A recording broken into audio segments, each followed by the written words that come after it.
দেশ বিদেশের ব্যবসা বাণিজ্য আর অর্থনীতির সব খবর নিয়ে আমন্ত্রণ ওয়ালটন স্মার্ট ফ্রিজ বিজনেস রিপোর্টে। একীভূতকরণ প্রক্রিয়া থাকা 5 ইসলামী ব্যাংকের গ্রাহকদের 2 বছরের মুনাফা কাটার সিদ্ধান্ত কেন্দ্রীয় ব্যাংকের ক্ষুব্ধ প্রতিক্রিয়া। ভারত থেকে সুতা আমদানি কমলে সংকটে পড়বে তৈরি পোশাক খাত, বন্ড সুবিধা বহালের দাবি পোশাক খাতের শীর্ষ 2 সংগঠনের। অর্থ বছরের প্রথম 6 মাসেই বড় রাজস্ব ঘাটতিতে পড়েছে বেনাপোল স্থলবন্দর, লক্ষ্যমাত্রা পূরণে অনিশ্চয়তা। এমন সব খবর নিয়েই আমাদের আজকের আয়োজন।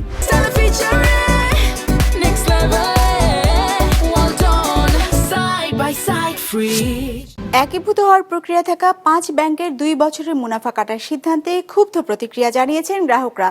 তারা বলছেন এর ফলে বিপাকে পড়বে মুনাফার ওপর নির্ভর পরিবারগুলো। বিশ্লেষকরা বলছেন এমন সিদ্ধান্তের ফলে বাড়বে গ্রাহকদের আস্থাহীনতা, যা বাধাগ্রস্ত করবে সম্মিলিত ইসলামী ব্যাংকের এগিয়ে যাওয়ার প্রক্রিয়াকে। রায়হান শোভনের রিপোর্ট।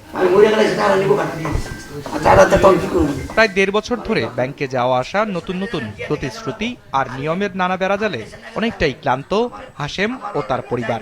তাই তো নিজেদের পাওনা টাকার জন্য সম্মিলিত ইসলামী ব্যাংকের এই কর্মকর্তার সাথে এভাবেই বাকবিতন্দায় জড়িয়েছে পরিবারটি। টাকা তো দেনই না, আমাদের সরকার হয়ে গেল, সরকার দেখে দেখি। তবে দেনা পাওনার হিসাবে এড়িয়ে সম্মিলিত ইসলামী ব্যাংকের গ্রাহকদের কাছে এখন সবচেয়ে বড় শঙ্কা হিসেবে আবির্ভূত হয়েছে হেয়ারকাট পদ্ধতি। মূলত একীভূত প্রক্রিয়া থাকা 5 ব্যাংক মুনাফা করতে না পারায় এই পদ্ধতির মাধ্যমে গ্রাহকদের 2024 ও 25 সালের মুনাফার টাকা কেটে রাখার সিদ্ধান্ত নিয়েছে কেন্দ্রীয় ব্যাংক। যারা ইতোমধ্যে মুনাফা তুলে নিয়েছেন তাদের মূলধন থেকে কাটা হবে এই টাকা। এমন সিদ্ধান্তের কথা 5 ব্যাংকের প্রশাসককে চিঠি দিয়ে জানিয়েছে কেন্দ্রীয় ব্যাংক। কষ্ট করে টাকাগুলো রাখছে, যদি সব টাকা রেখে দেয় তো মানুষ পাইবো কি, মানুষ নিবে কি? হঠাৎ করেই এরকম একটা প্রজ্ঞাপন জারি করা হয় যে টাকা কর্তন করা হবে, তাহলে তো এটা একেবারে মরার উপর খাঁড়ার ঘা। শুধু মিরপুরের রূপনগরের এই শাখায় নয়, কেন্দ্রীয় ব্যাংকের এমন সিদ্ধান্তের ফলে ক্ষুব্ধ প্রতিক্রিয়া জানিয়েছেন সারা দেশের একীভূত প্রক্রিয়া থাকা ফার্স্ট সিকিউরিটি ইসলামী, সোশ্যাল ইসলামী, গ্লোবাল, এক্সিম ও ইউনিয়ন ব্যাংকের গ্রাহকরা।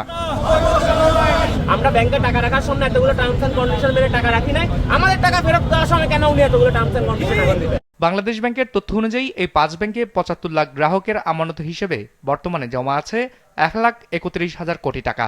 বিপরীতে ঋণ বিতরণ করা হয়েছে 1,93,000 কোটি টাকার, যার বেশিরভাগই এরই মধ্যে পরিণত হয়েছে খেলাপিতে। ব্যাংকগুলো যে মুনাফা অর্জন করতে পারে নাই, তার জন্য তো আমানতকারীরা দায়ী নয়। যে একজনের দোষে আপনি আমানতকারীদেরকে আপনি পেনালাইজ করছেন, এটা আপনার ন্যায্যতার দৃষ্টি থেকেও কিন্তু কতটুকু সেটা গ্রহণযোগ্য সে বিষয়েও কিন্তু প্রশ্ন আসতে পারে। হোমওয়ার্ক না করে আপনি ফিল্ডে চলে আসছেন, কখনো বলতেছেন 2 বছরের মধ্যে ব্যাংকগুলো দাঁড়ায় যাবে, কখনো বলতেছেন 3 বছর লাগবে, কখনো বলতেছেন 5 বছর লাগবে, কখনো আপনি ইন্টারেস্ট কাট করে দিচ্ছেন, কখনো আপনি ডিপোজিটরদের সিলিং করে দিচ্ছেন। কি এগুলো কেমন কথা? কখনো ইনভেস্টরদের বলতেছেন তোমরা টাকা ফেরত পাবে না। তো এগুলো তো দিস আর দ্য রিফ্লেকশন যে পুরো ব্যাপারটা আনপ্ল্যান্ড। জানা গেছে 5 ব্যাংকের গ্রাহকদের 2 বছরের মুনাফা কেটে রাখা হলে কমে আসবে 10,000 কোটি টাকার দায়। অর্থাৎ 2025-এর ডিসেম্বর শেষে ব্যাংক পাসটিতে জমা থাকা 1,31,000 কোটি টাকার আমানত গিয়ে নামবে 1,21,000-এ। 5টা দুর্বল ব্যাংককে একত্রিত করে যে এখন একটা সবল ব্যাংক প্রতিষ্ঠার যে প্রচেষ্টা চলছে, এটাকেও হয়তো কিছুটা আস্থাহীনতার সৃষ্টি করতে পারে। আপনার যে অভিপ্রায় সেটা সাকসেসফুল হোক, অত অসুবিধা নেই, কিন্তু আমাদের কেন জানি মনে হয় এগুলো কোনোটাই সাকসেসফুল হবে না। কিন্তু এরকম আনপ্ল্যান্ড ওয়েতে করলে সাকসেসফুল হবে না, তাই না? তাই আর এটা যদি সাকসেসফুল না হয় তাহলে অলরেডি এখনই আস্থা নাই ব্যাংকিংয়ের উপরে, তো ভবিষ্যতে আরও আস্থা থাকবে না। এর আগে 5 ব্যাংকের শেয়ারও শূন্য ঘোষণা করেছিল বাংলাদেশ ব্যাংক। ফলে লুটপাটকারী উদ্যোক্তাদের পাশাপাশি সব বিনিয়োগ হারিয়েছিলেন সাধারণ বিনিয়োগকারীরা। রায়হান শোভন, বিজনেস রিপোর্ট, মাছরাঙ্গা টেলিভিশন। ভারতে সুতা আমদানি কমাতে বন্ড সুবিধা বাতিল হলে সংকটে পড়বে দেশের তৈরি পোশাক খাত, কমবে প্রতিযোগিতা সক্ষমতা। সোমবার রাজধানীতে আয়োজিত যৌথ সংবাদ সম্মেলনে এ শঙ্কার কথা জানায় পোশাক খাতের 2 শীর্ষ সংগঠন বিজিএমইএ এবং বিকেএমইএ। এমন অবস্থায় সুতা আমদানিতে শুল্ক আরোপের সিদ্ধান্ত প্রত্যাহারের দাবি তাদের। তৈরি পোশাক রপ্তানি আয়ের সবচেয়ে বড় খাত। দেশের মোট রপ্তানি আয়ের 84% এ খাতের অবদান। এই অর্থের 55% আসে নিট পোশাক থেকে, যার মূল উপাদান সুতা, যার 60 থেকে 70% যোগান দেয় স্থানীয় বস্ত্র খাত। বাকিটা আমদানি করতে হয়, যার বেশিরভাগে আমদানি করা হয় ভারত থেকে। সেই সুতা আমদানিতে 37% শুল্ক আরোপের সিদ্ধান্ত নিয়েছে সরকার, যাকে আত্মঘাতী বলছে পোশাক শিল্প মালিকরা। সুতা আমদানিতে বন্ড সুবিধা প্রত্যাহারের যে আত্মঘাতী সুপারিশ করা হয়েছে তা আমাদের স্তম্ভিত করেছে। এই একতরফা সিদ্ধান্তে WTO সেফগার্ড চুক্তির 3 ও 4 নম্বর অনুচ্ছেদের সুস্পষ্ট লঙ্ঘন। রাজধানীতে বিজিএমইএ এবং বিকেএমইএর যৌথ সংবাদ সম্মেলনে জানানো হয়, আন্তর্জাতিক বাজার থেকে সুতা কিনলে 1 কেজি সুতার দাম পড়ে $2.50 থেকে $2.60, যেখানে দেশীয় সুতার মূল্য পড়ে $3, অর্থাৎ প্রতি কেজিতে ব্যবধান 40 সেন্ট বা 46 টাকা। উদ্যোক্তারা জানান, স্থানীয় বাজারে সুতার অতিরিক্ত দামের প্রভাব পড়বে, উৎপাদনে বাড়বে দাম, ফলে প্রতিযোগী দেশগুলোর সাথে টিকে থাকা কঠিন হয়ে পড়বে।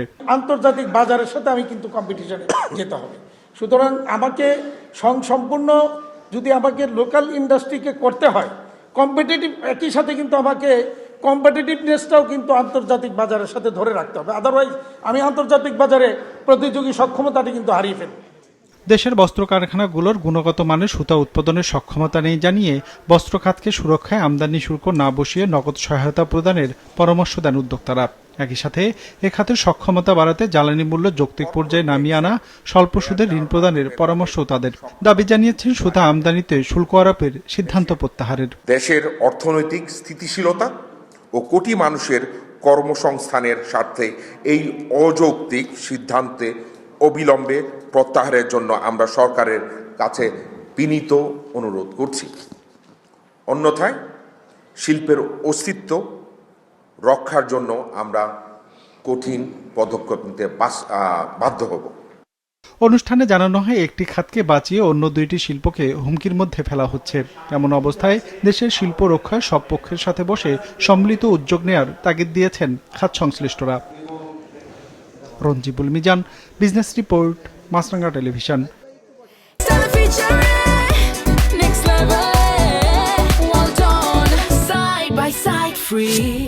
চলতি 2025-26 অর্থ বছরের প্রথম 6 মাসেই বড় ধরনের রাজস্ব ঘাটতিতে পড়েছে দেশের সর্ববৃহৎ স্থলবন্দর বেনাপোল। এ সময় জাতীয় রাজস্ব বোর্ডের লক্ষ্যমাত্রার তুলনায় 1000 কোটি টাকার বেশি রাজস্ব ঘাটতি হয়েছে। ফলে অর্থ বছর শেষে লক্ষ্যমাত্রা পূরণে দেখা দিয়েছে অনিশ্চয়তা। যশোর জেলার রিপোর্টার রাহুল রায়ের তথ্য ও ছবিতে ডেস্ক রিপোর্ট। ভারতের সঙ্গে দেশের সর্বাধিক বাণিজ্য হয় যশোরের বেনাপোল বন্দর দিয়ে। কাস্টমসের হিসেবে গত অর্থ বছরে যেখানে প্রতিদিন গড়ে 500টি পণ্যবাহী ট্রাক প্রবেশ করত, বর্তমানে তা কমে দাঁড়িয়েছে প্রায় 300টিতে। এর ফলে রাজস্ব আদায়ে সরাসরি পড়েছে মারাত্মক নেতিবাচক প্রভাব। সাম্প্রতিক সময়ে বাংলাদেশ ও ভারতের মধ্যকার বাণিজ্যিক সম্পর্কের অস্থিরতা, শুল্কায়ন জটিলতা এবং সীমান্তে পণ্যবাহী ট্রাক খালাসের দীর্ঘসূত্রিতার কারণে দুই দেশের বাণিজ্যিক কার্যক্রমেও স্থবিরতা দেখা দিয়েছে। 5ই আগস্টের পরে বাংলাদেশ ভারতের সম্পর্কের কিছুটা অবনতি হয়েছে। এলসিও অনেক কম হচ্ছে, দেশের এই দুই দেশের সম্পর্ক ভালো যাচ্ছে না, যার জন্য অনেক পার্টিও মুখ ফিরে নিচ্ছে। কাস্টমস ও বন্দরের অভ্যন্তরীণ অনিয়ম, জটিলতা এবং অতিরিক্ত ব্যয়ের কারণেও বিকল্প বন্দর ব্যবহারের দিকে ঝুঁকছেন অনেকে, জানান ব্যবসায়ীরা। ব্যবসায়ীদের অনেক হয়রানিমূলক অভিযোগ থাকে সবসময়, এটাও মূল কারণ। এসবের কারণে বিভিন্ন আমদানিকারক এই স্থলবন্দর বেনাপোল কাস্টম থেকে মুখ ফিরিয়ে নিয়েছে। তবে কাস্টমস কর্তৃপক্ষের দাবি, চলতি অর্থ বছরের শেষে রাজস্ব ঘাটতি অনেকটা পুষিয়ে নেওয়া সম্ভব হবে। রাজস্বের লক্ষ্যমাত্রা ছিল 4133 কোটি টাকা, তার বিপরীতে আমাদের রাজস্ব অর্জন হয়েছে 3120 কোটি টাকা। বন্দরের তথ্য অনুযায়ী 2025 সালে এ বন্দর দিয়ে মোট 18,63,000 টনের বেশি পণ্য আমদানি হয়েছে, আর রাজস্ব আদায় হয়েছে 7,000 কোটি টাকার বেশি। বিজনেস রিপোর্ট, মাছরাঙ্গা টেলিভিশন। গাজীপুরের কালিয়াকৈরে ঢাকা টাঙ্গাইল মহাসড়কের পাশে তিতাস গ্যাসের পাইপলাইন থেকে দীর্ঘদিন ধরে গ্যাস লিকেজ হয়ে জ্বলছে আগুন। দিনের পর দিন আগুন জ্বলতে থাকলেও বন্ধ করা হয়নি গ্যাস সরবরাহ। বিষয়টি জানলেও মেরামতের কোনো উদ্যোগ নেয়নি কর্তৃপক্ষ। এতে গ্যাস অপচয়ের পাশাপাশি চরম ঝুঁকিতে রয়েছেন এলাকাবাসী, পথচারী ও আশেপাশের কারখানার শ্রমিকরা। গাজীপুর থেকে ফারদিন ফেরদৌসের রিপোর্ট। ভূগর্ভস্থ গ্যাস লাইন ফেটে এখানে ওখানে জ্বলছে আগুন। উপরে বিদ্যুতের লাইন, পাশেই গার্মেন্টস কারখানা। গত 2 বছরে গাজীপুরের কালিয়াকৈর তিতাসের আঞ্চলিক কার্যালয়ের কাছাকাছি এলাকায় এমন বেশ কয়েকটি ঘটনা ঘটেছে। একদিন পর পর বা 2 দিন পর পর এখান থেকে ওই 1 ফুটারের পল্লী বিদ্যুৎ এই পর্যন্ত পুরাটা রাস্তায়, পুরাটা ড্রেনে দেখেন আগুন। প্রায় 7 দিন হলে আগুনটা ওই পাশে জ্বলতেছে, এখানে কেউ কোনো লোক নাই। আমরা 1:30টার দিকে ফায়ার সার্ভিসে ফোন দিছি, তারা এখন এসে পৌঁছে নাই আমাদের এখানে। ঢাকা টাঙ্গাইল মহাসড়কের পাশে কালিয়াকৈর উপজেলার শফিপুর পল্লী বিদ্যুৎ অফিসের পাশে সহ বেশ কয়েকটি এলাকায় এমন আগুন দেখা গেছে। স্থানীয়দের অভিযোগ, কয়েক দফা বিষয়টি সংশ্লিষ্ট অফিসে জানিয়েও লাভ হয়নি। কোনো নির্ধারিত সময় নয়, যে কোনো সময় যে কোনো মুহূর্তে এই ধরনের আগুন হয়, হলে আমরা তাৎক্ষণিক ফায়ার সার্ভিসকে অবগত করি। পাশাপাশি ফায়ার সার্ভিস বলে আপনারা তিতাসকে জানান, তিতাসকে জানাই, তিতাস বলে দেখছি, আমরা প্রেশার কমাচ্ছি। আবার প্রেশার কমাবো কেমন করে? এই লাইনটা মেন লাইন, এটা যমুনা সেতু পর্যন্ত এই লাইন গেছে। অনেকবার ফায়ার সার্ভিস এসে এই আগুনটা নিভাইছে, তার 2-1 দিন পর পরে এই আগুনটা ধরতেছে।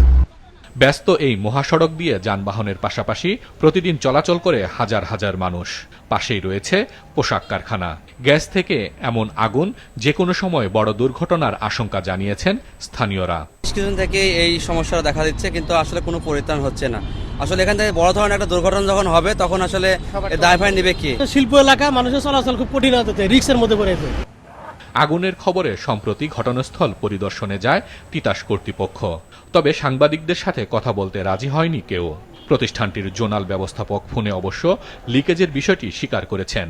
আজকে 2 বছর যাবত এটাই হচ্ছে।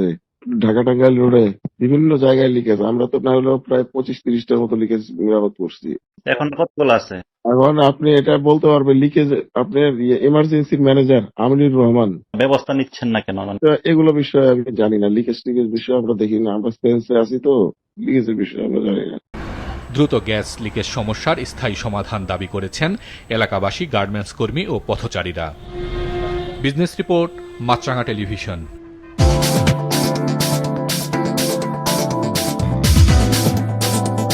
ইতিবাচক ধারায় শেষ হয়েছে ঢাকা স্টক এক্সচেঞ্জের লেনদেন। সার্বিক সূচক ডিএসসি এক্স 56 পয়েন্ট বেড়ে দাঁড়িয়েছে 5091-তে। বেচা কেনা হয়েছে 593 কোটি টাকার। লেনদেনে অংশ নেওয়া প্রতিষ্ঠানগুলোর মধ্যে দর বেড়েছে 268টির, কমেছে 72টির, আর অপরিবর্তিত আছে 54টির দর। এবার বাজার নিয়ে বিশ্লেষণ শুনবো ইনভেস্ট ইট অ্যাসেট ম্যানেজমেন্ট লিমিটেডের। ঢাকা স্টক এক্সচেঞ্জের প্রধান সূচক ডিএসসি এক্স আজও ইতিবাচক ধারায় শেষ হয়েছে। সেই সাথে আজ ইন্ডেক্স বেড়েছে 1.1%। জানুয়ারি মাসে এখন পর্যন্ত এমটিটি রিটার্ন হচ্ছে 4.7%। আজ দিনের শুরু থেকেই বাজার ইতিবাচক ধারায় ছিল, যা দিনের শেষ ভাগ পর্যন্ত কার্যত ছিল। আজ দর হ্রাসের বিপরীতে দর বৃদ্ধির কোম্পানির সংখ্যা প্রায় 4 গুণের কাছাকাছি ছিল। আজ মার্কেটে কিছু হেভি ওয়েটেড স্টক যেমন স্কয়ার ফার্মা, ব্যাট বিসি, ব্র্যাক ব্যাংক, রেনেটা ওয়ালটনের মতো শেয়ারের দর বৃদ্ধি পেয়েছে। মার্কেট টার্নওভার আজ গত কার্যদিবসের তুলনায় 25.2% বৃদ্ধি পেয়েছে। টার্নওভারের দিক থেকে ইন্স্যুরেন্স সেক্টর আজ শীর্ষস্থানে ছিল, এরপরেই ছিল ব্যাংক সেক্টর এবং ফার্মাসিউটিক্যাল সেক্টর। স্কয়ার ফার্মা আজ টার্নওভারের দিক থেকে শীর্ষ শেয়ার ছিল। আজ সর্বোচ্চ দর বৃদ্ধি পেয়েছে Khan Brothers PP Woven Industries Limited, যেখানে সর্বোচ্চ দর হ্রাস পেয়েছে Prime Finance and Investment Limited. Are you dead? তুমি কি মৃত? এমনই এক চাঞ্চল্যকর অ্যাপ নিয়ে এসেছে চীনের 3 তরুণ। অ্যাপটিতে 2 দিন ক্লিক না করলেই সেটি ধরে নেবে ব্যবহারকারী বিপদে আছেন। তখন জরুরি কন্ট্যাক্ট নাম্বারে সতর্কতা বার্তা চলে যাবে। অভিনব অ্যাপটি একাকী বসবাসকারী মানুষের মধ্যে ব্যাপক সাড়া ফেলেছে, যা ইতোমধ্যে উঠে এসেছে চীনের পেইড অ্যাপের তালিকার শীর্ষে। চীনে বর্তমানে প্রতি 10 জনের মধ্যে 3 জনই একা বাস করছেন। এই একাকী জীবন যেমন স্বাধীনতার, তেমনি এর আড়ালে লুকিয়ে থাকে এক অজানা আতঙ্ক। যদি হঠাৎ কিছু ঘটে যায়, তবে দেখার কেউ নেই। একাকী থাকা মানুষের এই নিরাপত্তা নিশ্চিত করতেই চীনের 3 তরুণ তৈরি করেছেন একটি বিশেষ সেফটি অ্যাপ, যার স্থানীয় নাম সিলেমি, ইংরেজিতে যার অর্থ আর ইউ ডেড, যা বাংলা করলে দাঁড়ায় তুমি কি মৃত। এই অ্যাপটির কাজের ধরন অত্যন্ত সহজ কিন্তু কার্যকর। ব্যবহারকারীকে অ্যাপটিতে একজন জরুরি কন্ট্যাক্ট পারসন বা বিশ্বস্ত কারো নাম্বার সেভ করে রাখতে হবে। নির্দিষ্ট সময় পর পর ব্যবহারকারীকে অ্যাপে নিজের উপস্থিতি নিশ্চিত করতে হয়। যদি টানা 2 দিন ব্যবহারকারী অ্যাপে কোনো সাড়া না দেন, তবে স্বয়ংক্রিয়ভাবে তার জরুরি কন্ট্যাক্ট পারসনের কাছে সতর্কবার্তা বা নোটিফিকেশন চলে যাবে। অদ্ভুত নাম সত্ত্বেও অ্যাপটি এখন চীনের অ্যাপল স্টোরে পেইড অ্যাপের তালিকায় শীর্ষ স্থানে উঠে এসেছে। মাত্র 8 ইউয়ানের বিনিময়ে পাওয়া যাচ্ছে এই সেবা। যদিও নাম নিয়ে সোশ্যাল মিডিয়ায় অনেকে বিতর্ক তুলেছেন, কেউ কেউ অমানবিকও বলছেন, তবে বিশাল সংখ্যক ব্যবহারকারী অ্যাপটিকে একাকী জীবনের মানসিক প্রশান্তির হাতিয়ার হিসেবে দেখছেন। গত বছরের মে মাসে অ্যাপটি চালু হয়, তখন খুব একটা সাড়া পড়েনি, কিন্তু সাম্প্রতিক সপ্তাহগুলোতে এটি নিয়ে হুলস্থুল পড়ে গেছে। চীনের শহরগুলোতে একা বসবাসকারী তরুণেরা দলে দলে এটি ডাউনলোড করছেন। তারা বলছেন হয়তো রক্ষণশীল মানুষেরা এই নাম মেনে নিতে পারছেন না, কিন্তু একাকী যারা থাকেন তাদের জন্য এটি নিরাপত্তার এক দারুণ সমাধান। তীব্র চাহিদার মুখে এবার বিশ্ববাজারে পা রাখতে যাচ্ছে অ্যাপটি। আন্তর্জাতিক বাজারের জন্য এর নাম পরিবর্তন করে রাখা হয়েছে ডেমুমু। এতে অ্যাপটির মূল্য অনেক বেড়েছে। কোম্পানির 10% শেয়ার 10 লাখ ইউয়ানে বিক্রি করে তহবিল সংগ্রহের পরিকল্পনা করছেন উদ্যোক্তারা। অথচ অ্যাপটি বানাতে তাদের খরচ হয়েছিল মাত্র 1000 ইউয়ান। অ্যাপটির নির্মাতাদের সম্পর্কে খুব বেশি জানা যায় না। হেনান প্রদেশের জেংজু থেকে ছোট একটি দল নিয়ে 3 তরুণ এটি বানিয়েছেন। তাদের আশা বিশ্বজুড়ে ছড়িয়ে থাকা কোটি কোটি একাকী মানুষের জীবন আরও নিরাপদ করবে আরিউডেট। একরামুল ইসলাম খান, বিজনেস রিপোর্ট, মাছরাঙা টেলিভিশন।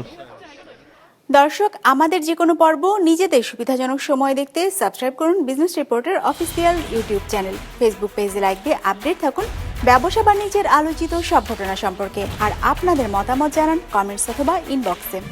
আজ এটুকুই, বিদায় নিচ্ছি, ভালো থাকবেন।